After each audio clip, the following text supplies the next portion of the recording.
Hello everyone. इस video में हम देख रहे हैं क्लास 8 का जियोग्राफी चैप्टर नंबर सेकेंड। इसके पहले हम जियोग्राफी का चैप्टर नंबर फर्स्ट कवर कर लिए हैं और जियोग्राफी का सेकेंड चैप्टर का ये लास्ट वीडियो होगा जिसमें हमको पढ़ना है प्राकृतिक वनस्पति और वन्य जीवन। ठीक है, तो इसको देखते हैं। स्कूल के बच्चे हस्तशिल्प प्रदर्शनी में घूम रहे थे। प्रदर्शनी की वस्तुएं देश के भिन्न भिन्न भागों से एकत्रित की गई थी। ठीक है, जो प्रदर्शनी हो रही थी वो हमारे देश के अलग अलग स्थानों से उनको एकत्रित किया गया था। मोना ने एक थैला हाथ में उठाया और उत्साह से कहा, यह एक सुंदर हैंडबैग है। तो उनकी अध्यापिका ने कहा कि हाँ, यह जूट से बना हुआ एक हैंडबैग है। ठीक है, क्या आप उन टोकरियों, दीप, छात्रों और कुर्सियों को देखते हैं और बेंत और बांस की बनी है। भारत के पूर्वी और उत्तर पूर्वी प्रदेशों में बांस को प्रचुर मात्रा में पैदा किया जाता है। मतलब जो हमारे पूर्वोत्तर राज्य हैं जैसे असम है, मेघालय है, वहाँ पर बांस का बहुत ज़्यादा प्रोडक्शन होता है, बांस का बहुत ज़्यादा उत्पादन होता है, जिसका वो लोग यूज घर बनाने के लिए, बहुत सारे कार्यों के लिए, टोकरियाँ बनाने के लिए किया करते हैं। ठीक है, तो जैसी रेशमी स्कार्फ देखकर उत्साही होती है। यह खूबसूरत जो स्कार्फ होता है वो किससे बना होता है? अध्यापिका ने उनको बताया कि अध्यापिका ने स्पष्ट किया कि रेशम कीटों से प्राप्त किया जाता है जो शहतूत के पेड़ों पर पाले जाते हैं। बच्चे समझ गए कि पौधे हमें अनेक विभिन्न उत्पादन प्रदान करते हैं। ठीक है, जिनका उपयोग हम अपने दैनिक जीवन में करते हैं। ठीक है, तो जो भी वनस्पतियाँ होती हैं, पेड़ पौधे होते हैं, उसका हमारे जीवन में बहुत सारा उपयोग है और उससे हम बहुत सारी वस्तुओं को बनाते हैं और रोज़मर्रा के जीवन में हम उसका यूज भी करते हैं। ठीक है, तो इस तरह से जो प्राकृतिक वनस्पतियाँ हैं, जो जीव जंतु हैं, वो हमारे लिए बहुत ही महत्वपूर्ण होते हैं। आगे दिया हुआ है, प्राकृतिक वनस्पति और वन्य जीवन केवल स्थल मंडल, जल मंडल और वायुमंडल के बीच जुड़े एक सक्रिय क्षेत्र में ही पाए जाते हैं, जिसे हम जैव मंडल कहते हैं। ठीक है, यानी जैव मंडल को हम कह सकते हैं कि स्थल मंडल, जल मंडल और वायुमंडल को मिला दें तो वो जैव मंडल के अंतर्गत आता है। अब जैव मंडल में सभी जीवित जातियां जीवित रहने के लिए एक दूसरे पर जो है कि परस्पर संबंधित होते हैं या निर्भर रहते हैं। जितने भी जीव जंतु हैं वो एक दूसरे पर निर्भर रहते हैं, है ना। इस जीवन आधारित तंत्र को ही क्या कहते हैं? परितंत्र कहते हैं। जैसे आप सुने होंगे कि जो घास होती है उसको टिड्डा खाते हैं, टिड्डों को फिर जो है कि मेढक खा जाता है, मेढक को फिर सर्प खा जाता है। इस तरह से सारी जो जातियाँ होती हैं, जो स्पीसीज होती हैं, वो एक दूसरे से रिलेटेड होती हैं, एक दूसरे पर निर्भर करते हैं। उसी को हम क्या कहते हैं? परितंत्र कहते हैं। वनस्पति और वन्य जीवन बहुमूल्य संसाधन है और पौधे हमें इमारती लकड़ी देते हैं। मतलब जो भी वनस्पतियाँ हैं उनसे हम इमारती लकड़ी को प्राप्त करते हैं और उनसे हम बहुत सारी जो प्राणियों का आवास होता है उनको भी आश्रय देते हैं, जो पेड़ पौधे होते हैं। ठीक है, प्राणियों की आश्रय देते हैं, ऑक्सीजन उत्पन्न करते हैं जिसे हम सांस लेते हैं, फसलों को उगाने के लिए आवश्यक मृदा की सुरक्षा भी करते हैं।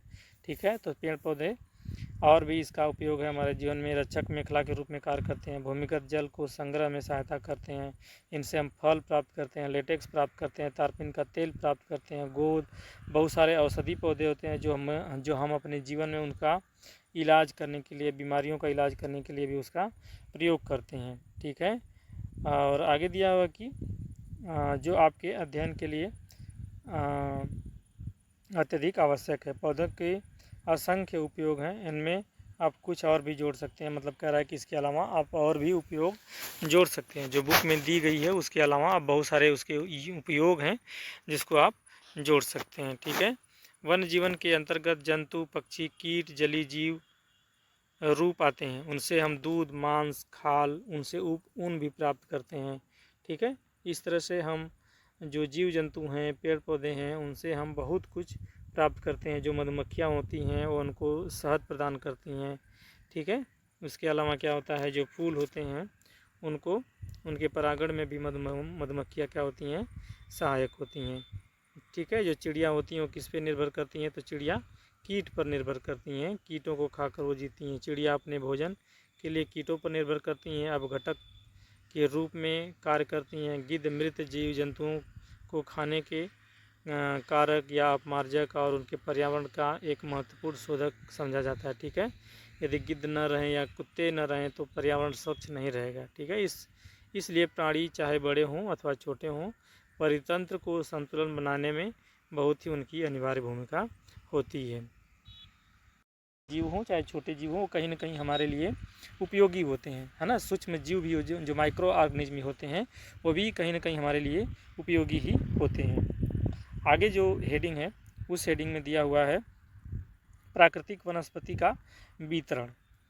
तो वनस्पति की वृद्धि मुख्य रूप से तापमान और आर्द्रता पर निर्भर करती है। ठीक है, मतलब जहाँ पर भी वनस्पतियाँ हैं वहाँ का तापमान कैसा होगा, है ना, वहाँ पर वर्षा कैसी होगी, वहाँ की आर्द्रता कैसी होगी, आर्द्रता मतलब हवा में नमी कैसी होगी, उस पर निर्भर करता है कि वहाँ पर किस प्रकार की जो है वनस्पतियाँ पाई जाएंगी। ज़्यादा वर्षा होगा तो वैसे वहाँ पर पेड़ ग्रो करेंगे, है ना, घास ग्रो कर जाएंगी। ठीक है, अगर डेजर्ट है तो वहाँ पर कटीले पेड़ पौधे उगते हैं। ठीक है, तो वो निर्भर करता है कि वहाँ का तापमान कैसा है, वहाँ की आर्द्रता कैसी है। विश्व की वनस्पति के मुख्य प्रकारों को 4 वर्गों में रखा जा सकता है। मतलब पूरे विश्व में जो वनस्पति है उसको 4 वर्गों में डिवाइड किया गया है। वो 4 वर्ग में पहला है वन, दूसरा है घास स्थल, तीसरा है गुल्म और चौथा है टुंड्रा। इस तरह से पूरे विश्व की वनस्पतियों को 4 भागों में डिवाइड किया गया है। ठीक है, और अब हम उसको देखते हैं इन 4 भागों में कैसे उसको डिवाइड किया गया है। भारी वर्षा वाले क्षेत्रों में विशाल वृक्ष उग जाते हैं। मतलब जहाँ पर भारी वर्षा होगी वहाँ पर बहुत बड़े बड़े वृक्ष ग्रो करेंगे, उगेंगे। इस प्रकार वन प्रचुर जल आपूर्ति वाली क्षेत्रों में ही पाए जाते हैं। मतलब जहाँ पर जल आपूर्ति ज़्यादा होगी वहाँ पर विशाल पेड़ पौधे उगेंगे। जैसे जैसे आर्द्रता कम होती है वैसे वैसे वृक्षों का आकार, उनकी सघनता कम हो जाती है। मतलब जैसे जैसे हवाओं में आर्द्रता कम होगी वृक्ष जो होंगे उनकी सघनता भी कम हो जाएगी। सामान्य वर्षा वाले क्षेत्रों में छोटे आकार वाले वृक्ष जैसे घास उगती है। मतलब सामान्य वर्षा, न ज़्यादा न कम, तो वहाँ पर ज़्यादा क्या होगी, घास उगती है, जिसमें विश्व के घास स्थल का निर्माण होता है। ठीक है, तो जहाँ पर सामान्य वर्षा होगी वहाँ पर घास स्थल का निर्माण होगा, जहाँ पर बहुत ज़्यादा वर्षा होगी वहाँ पर विशाल पेड़ उगते हैं। ठीक है, कम वर्षा वाले शुष्क प्रदेशों में कटीली झाड़ियाँ और गुल्म उगते हैं। ठीक है, जहाँ पर कम वर्षा होगी वहाँ पर कैसे पेड़ पौधे उगेंगे, तो कटीले झाड़ियाँ, जैसे राजस्थान की एरिया है तो वहाँ पर कटीले पेड़ पौधे ज़्यादा मिलते हैं, गुल्म ज़्यादा मिलते हैं। इस प्रकार के क्षेत्रों में पौधों की जड़ें गहरी होती हैं। मतलब पौधों की जड़ें इसलिए गहरी होती हैं क्योंकि उनको पानी को खोजने में ज़्यादा अंदर तक जाना पड़ती है, उनकी रूट ज़्यादा अंदर तक जाती हैं। वाष्पोत्सर्जन से होने वाली आर्द्रता की हानि को घटाने के लिए इन पेड़ों की पत्तियाँ कांटेदार होती हैं, मोमी सतह वाली होती हैं। शीत ध्रुवीय प्रदेशों में टुंड्रा वनस्पति, मांस और लाइकेन सम्मिलित होते हैं। जो शीत ध्रुवीय प्रदेश हैं वो कैसे हैं, वो टुंड्रा वनस्पति पाई जाएंगी, वहाँ लाइकेन जैसी जो वनस्पतियाँ हैं वो ज़्यादा पाई जाएंगी। अच्छा, एक इसमें क्वेश्चन बन सकता है कि जहाँ पर भी वर्षा कम होती है तो या वहाँ पे आर्द्रता जो कम है, शुष्क प्रदेश है, वहाँ पर कटीले पेड़ पौधे क्यों उगते हैं? क्योंकि आप देखेंगे जहाँ पर वर्षा ज़्यादा होगी वहाँ पर जो पेड़ पौधे होंगे उनकी जो पत्तियाँ होंगी वो चौड़ी होंगी, और जहाँ पर वर्षा कम होती है वहाँ की जो पत्तियाँ होंगी वो चौड़ी नहीं होती हैं, वो या तो पत्ती होगी तो बहुत कम होगी या तो होती ही नहीं है, कटीले पौधे होते हैं। क्योंकि अगर चौड़ी पत्ती होगी तो उससे वाष्पो उत्सर्जन ज़्यादा होता है, पेड़ पौधों की पत्तियों से भी वाष्पो उत्सर्जन होता है, इसलिए पानी की खपत ज़्यादा होगी। इसलिए वहाँ के जो पेड़ पौधे होते हैं वो कैसे होते हैं, कटीले होते हैं। ठीक है, आगे दिया हुआ है कि पिछले 2 शताब्दियों में विश्व में जितने लोग थे इस समय उनकी कहीं अधिक लोग हैं। मतलब जनसंख्या क्या कर रही है, धीरे धीरे बढ़ रही है। जनसंख्या 2 गुने से 3 गुने 4 गुने आधार पर बढ़ रही है। बढ़ती जनसंख्या के पोषण के लिए, फसलों को उगाने के लिए वनों के विशाल क्षेत्र से वृक्ष को काट दिए जाते हैं। ठीक है, दिए गए हैं। विश्व भर में वनों का आवरण तेजी से समाप्त हो रहा है। इस बहुमूल्य संसाधन के संरक्षण की तुरंत आवश्यकता है। मतलब जैसे जैसे जनसंख्या बढ़ेगी वैसे वैसे रिसोर्स की भी मांग ज़्यादा होगी, रिसोर्स की भी डिमांड ज़्यादा होगी। तो जैसे जनसंख्या बढ़ रही है वैसे ही यहाँ पर वनस्पतियों की भी डिमांड ज़्यादा हो रही है, वनस्पति की आवश्यकता ज़्यादा हो रही है। इसलिए वनस्पतियों को, पेड़ पौधों को, जंगलों को लोग काटते जा रहे हैं। तो इनको क्या करने की ज़रूरत है, तो इनको संरक्षण की ज़रूरत है, इनको सुरक्षा की ज़रूरत है, पेड़ पौधों के बचाने की आवश्यकता है।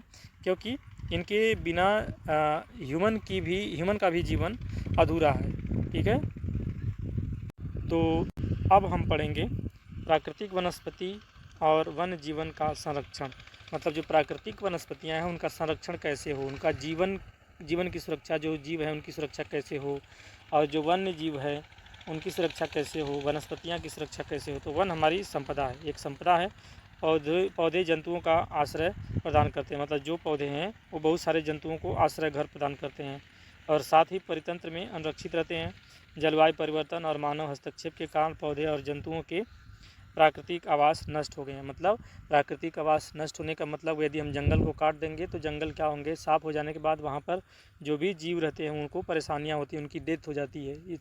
इस तरह से हम जंगलों को अगर बचाएंगे तो वहाँ पर रहने वाले जो जीव होंगे उनको भी बचा सकते हैं। बहुत सी जातियाँ असुरक्षित अथवा संकटपन्न हैं, कुछ लुप्त होने के कगार पर हैं। वनोन्मूलन, मृदा अपरदन, निर्माण का कार्य, दावानल मतलब आग का लगना, जंगलों में आग का लगना या भूस्खलन में से कुछ मानव प्राकृतिक कारक हैं जो मिलकर इन महत्वपूर्ण प्राकृतिक संसाधनों के लुप्त होने का प्रक्रिया को बढ़ावा देती हैं। आज मुख्य चिंताओं में से एक अनाधिकार शिकार करने की संख्या का बढ़ना है, जिससे कुछ खास प्रजातियां क्या हो रही हैं, धीरे धीरे उनकी संख्या या तो कम हो गई है या तो उनकी संख्या घट रही है। ठीक है, बहुत सारे ऐसे जंगलों से पशुओं का शिकार किया जाता है, हाथियों को मार दिया जाता है, उनकी दांतों को बेचा जाता है ना, जो कछुआ होते हैं उनके नाखूनों को बेचा जाता है। तो इस तरह से बहुत सारी जीव जंतुओं का व्यापार किया जा रहा था। ठीक है, तो उनको सुरक्षित करने की ज़रूरत है। यदि हम वन को काट दें तो वन में जो भी रहने वाले जीव जंतु हैं वो क्या करते हैं, शहरों में या गाँव में चले जाते हैं। तो उस जंतु की, वो जीव की गलती नहीं है, मानव की गलती है, क्योंकि मानव ने क्या किया, जंगल को साफ कर दिया। तो जंगल के जो जानवर होंगे वो कहाँ जाएंगे, या तो गाँव में जाएंगे या तो शहरों में जाएंगे, फिर उनको मार दिया जाता है। तो इस तरह से मानव एक्टिविटी ज़्यादा हो रही है, इसलिए जो वन्य जीवन है उनको खतरा देखा जा रहा है। ठीक है, तो इस प्रकार से ऐसे कामों से सरकार को भी बचाना होगा। वन्य जीवन जो भी है उनको बचाने के लिए वनों को, या जो फॉरेस्ट है हमारे जंगल है, उनको सेव करने की आवश्यकता है। आगे करा कि यदि प्रजातियों के सापेक्ष संख्या के भंग न किया जाए तो पर्यावरण संतुलन बना रहता है। विश्व के अनेक भागों में मनुष्य ने अपने क्रियाकलापों से अधिक प्रजातियों के प्राकृतिक आवासों को उथल पुथल कर दिया है। ठीक है, मानव अपने डेवलपमेंट के लिए जो प्राकृतिक या जो फॉरेस्ट हैं उनको नुकसान पहुंचा रहा है। अनेक पक्षियों और जीव जंतुओं के अंधाधुंध शिकार के कारण ये विलुप्त हो गए हैं। मतलब शिकार किया जाता है, जो जीव जंतु होते हैं उनका शिकार कर दिया जाता है, उनको मार कर या तो खाया जाता है तो व्यापार किया जाता है, इसलिए वो क्या कर गए हैं, विलुप्त के कगार पर हैं, यानी ख़त्म हो गए हैं लगभग। प्रादेशिक और सामुदायिक स्तर पर जागरूकता कार्यक्रमों जैसे सामाजिक वानिकी वन महोत्सव प्रोत्साहित करना चाहिए ताकि इनको बचाया जा सके। स्कूल के बच्चों को पक्षी को देखने के लिए प्राकृतिक कैंपों के जाने के लिए भी प्रोत्साहित करना चाहिए, ताकि बच्चे जाकर वहाँ पर उस चीज़ को समझ सकें कि उनका जीवन कैसा है, उनको हम कैसे बचाएं, ताकि वे विविध जातियों के निवास का अवलोकन कर सके।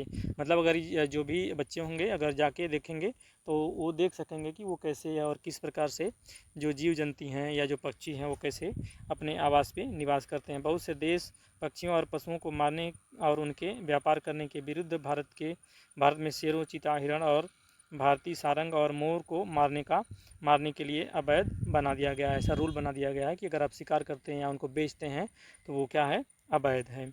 ठीक है, आगे दिया हुआ है कि अंतर्राष्ट्रीय परिपाटी CITES मतलब साइट्स, यह एक